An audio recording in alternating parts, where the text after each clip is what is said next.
আজকে আমি গেছিলাম ইডেন গার্ডেনে বেঙ্গল টি-20 লিগের ম্যাচ দেখতে, আর এসপ্ল্যানেডে গিয়ে জামা কাপড় কিনলাম। কেন, কোথায় ঘুরতে যাবো সেটার জন্য পুরো ভিডিওটা দেখতে হবে গাইস। হ্যালো গাইস, আমি সাকিব। কিছুদিন আগে তোমাদের একটা ভিডিও দিয়েছিলাম আমি যে ইডেন গার্ডেনে কিভাবে ম্যাচ দেখতে হবে ফ্রিতে, একদম ফ্রি এন্ট্রিতে। আর আজকে আমি ফ্রি এন্ট্রিতে আবার আমি যাচ্ছি, ঠিক আছে গাইস। আর বেরিয়ে পড়ার তার জন্য আমি আর রিফাকা দেখতে পাচ্ছি গাইস রেড রোড বন্ধ আছে ঠিকই, ঠিক আছে রেড রোড বন্ধ আছে, কিন্তু আমাদের যাওয়া বন্ধ হবে না। আমরা যাচ্ছি রেড রোডের পাশ দিয়ে যাচ্ছি, কিন্তু আমাদের যাওয়া বন্ধ হবে না, এতটা বলতে পারি।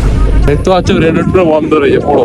তারপরে ফুটপাথের ওপর দিয়ে আমি চলে এলাম ইডেন গার্ডেনের সামনে, আর ঢুকে গেলাম ইডেন গার্ডেনের ভিতরে। গাইস দেখতে পাচ্ছ এটা হচ্ছে ইডেন গার্ডেনের বি ব্লক। বি প্রিমিয়াম মানে এখানে 8,000 টাকা টিকিটের দাম। শাহরুখ খান এখানে থাকে, আর 8,000 টাকা টিকিট কিন্তু শুধু আইপিএল এর সময় গাইস। এখন তো পুরো ফ্রিতে হচ্ছে বেঙ্গল টি-20 লিগ। আমি আজকে ফ্রি এসেছি ঠিকই, কিন্তু এবছরে 2026 আইপিএল এ কিন্তু 7টা ম্যাচে আমি ফ্রি এসেছিলাম। কিন্তু কিভাবে এসেছিলাম সেটা দেখার জন্য পুরো আমাদের ভ্লগে গিয়ে চেক করে আসতে হবে গাইস তোমাদের সবাইকে। मतलब वो अलग ही लेवल का बंदा था। কিছুক্ষণ ম্যাচ দেখে মানে ফার্স্ট ইনিংস অবধি দেখে আমরা বেরিয়ে পড়লাম এখানে এসপ্ল্যানেড যাবো বলে। গাইস আমার কিছু কেনাকাটা ব্যাপার ছিল, কারণ আমি একটা জায়গায় ঘুরতে যাওয়ার কথাটা আমি বলছি ভিডিওর শেষে, ঠিক আছে। এসপ্ল্যানেডে এসে প্রথমে খেলাম লেবুজ পানি, কারণ আমার গরমে গাইস।